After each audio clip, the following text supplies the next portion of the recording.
Our testimony is our witness of who Christ is. And my testimony can be wrapped up in one phrase.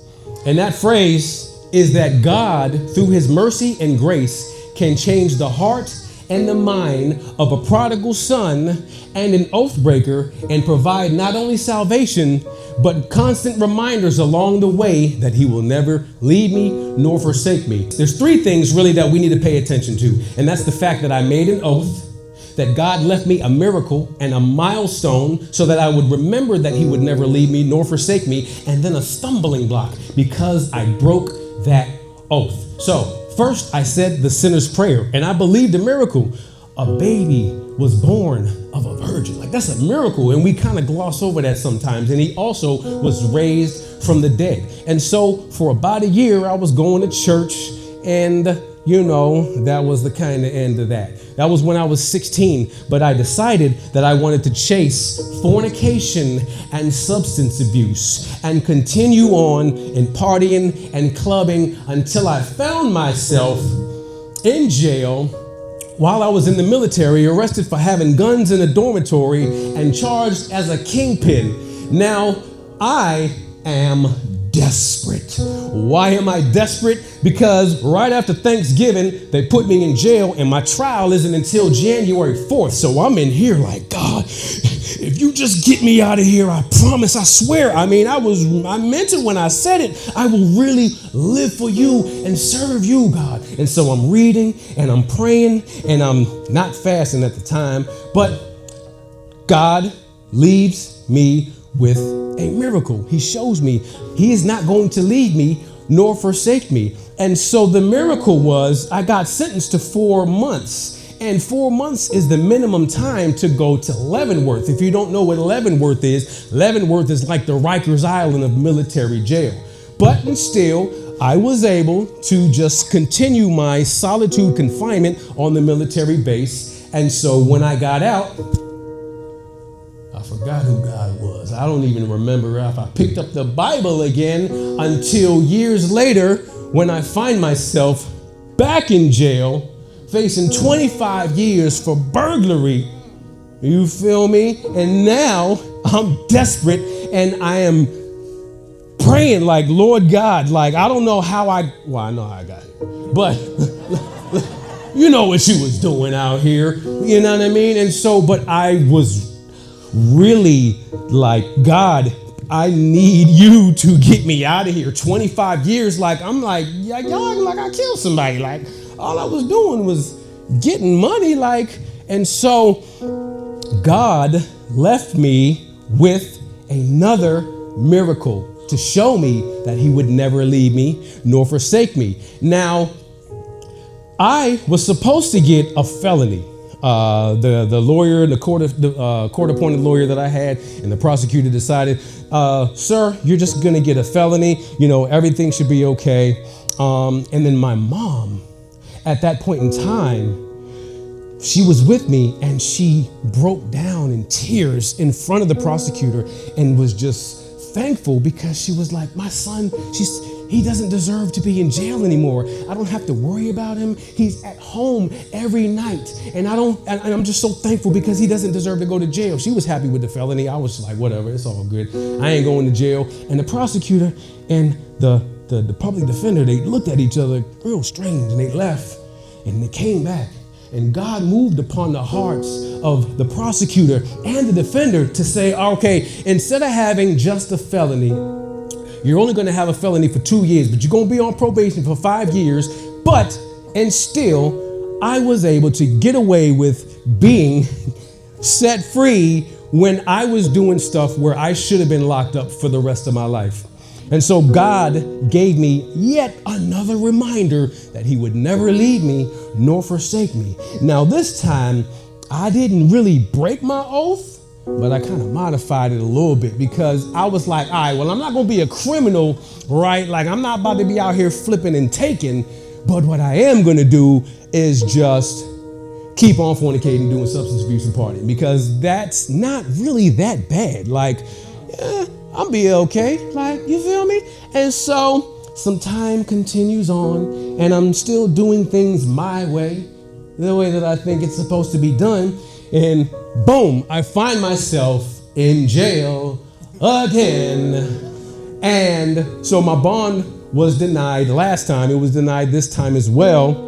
And so I'm sitting in there and I'm desperate again. And I'm trying to figure out, like, God, what is it? And I know God was smacking me upside the head like, you ain't got it right just yet. Like, I don't want you to just not be a criminal. I want you to live for me and I want you to serve me. And so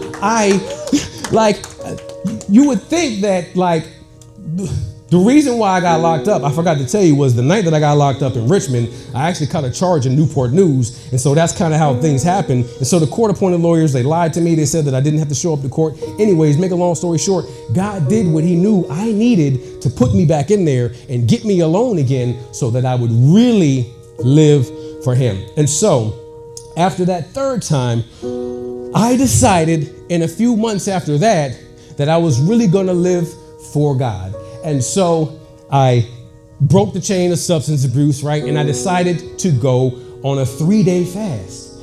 And on this fast, just bread and water for 3 days, the first night, God showed up to me in a dream. And in the dream, I'm driving and it's a torrential downpour. It was just coming down heavy. I can't even see beyond the hood in front of me. And then the rain dims just enough for me to see this beautiful woman standing on the side of the road. And I pull up to her and she's like, hey, can I get a ride? And something about it just felt weird. And I was like, nah, I'm gone. So I skirt off like skirt. And I'm like, and I look in the mirror and behind me, I see her face contort if you've ever seen The Devil's Advocate, her face like did some witchcraft type stuff. And I was like, yo, this is crazy. And so at the end of the dream, I pull up to this produce farmer's market and I'm just sitting there like I'm waiting for my friends to pull up. And I wouldn't go in the store without them. And so when I woke up, I knew exactly what God was telling me.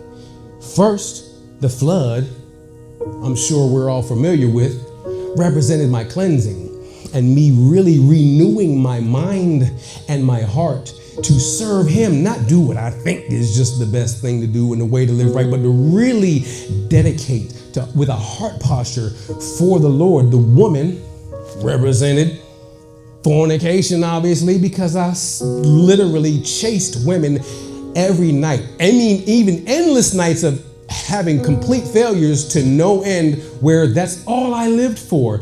And so it was time for me to quit that, and I did. I was not with anybody until I ended up getting married again. And so, not again. And so, my apologies. And so, the produce section, which is the most interesting part to me, is where I felt like God was telling me, you don't have to wait for anyone to come with you. You can come straight to me. You don't have to go through anyone to get to me. You can come directly to the source yourself. And so God continued to show me that. And so that milestone that he gave me set me forth on a path to serving him. And so what happened after that was time and time again where God decided to show up. This was July 17th, 2006 was when I quit and I decided to serve God. And so then I found myself, it seemed as if every single time I was desperate and I was broken and I was contrite, God was like, I got you, man. It's all good. I got fired from my job on the day that I fasted, and I was working for a telemarketing company, and I only had $500, but I took $300 of those dollars and I put it in the tithing pot because I'm like, God, what am I gonna do with this? And lo and behold, I ended up getting a job at the shipyard, even though I had a felony on my record. And the guy who was giving me the interview said, I'm sorry, son. I can't even get my own son in here. He broke somebody's nose and has a felony on his record. But we're going to continue because I answered everything correctly. But the way that my felony worked, it wasn't really on it. But I was like, I'm going to give you the information. And so God showed up. The background check said Virginia Beach, and Norfolk. But my charges were in Richmond and Newport News. And I don't know how it worked out, but now I'm here working at the shipyard with a good job. And then a little bit later, I end up and I'm inside, back in the jail, doing jail ministry with a felony on my record, with a misdemeanor on my record, and God is putting me in places that even the chaplain said, oh, Brother Henry, I don't know if we're going to be able to get you in here, but we're going to trust and have faith. And sure enough, God showed me that if you want to live for me, I will do things that men think are impossible. And he continued to show me time and time again. When I was working and I didn't have enough money to be able to move out, I came home and underneath my balcony is 15 people smoking L's. And I'm like, I got a baby in here. I don't want my daughter being raised in this. And I can't go too in depth, but I was broken and I was contrite. And God showed up yet again and put me in a house that I couldn't even afford. And so I have to end because my time is up, but I'm telling you, if you would have told me that when I was getting banned from the base off of a 24-hour discharge, if anybody's been in the military, you got to be doing some real crazy stuff. After I got locked up, I got in more trouble again. And if you would have told me then that I would be writing a letter to the commander of the United States Navy to recommend the procurement, I would have looked at you like you're crazy. But I'm telling you, I am a testament that if you have a broken heart and a contrite spirit, God will show up and show out. But you do not have to be desperate and in jail to have that broken heart and that contrite spirit. Just simply bow yourself before who God is and he will show up. That's my time, y'all.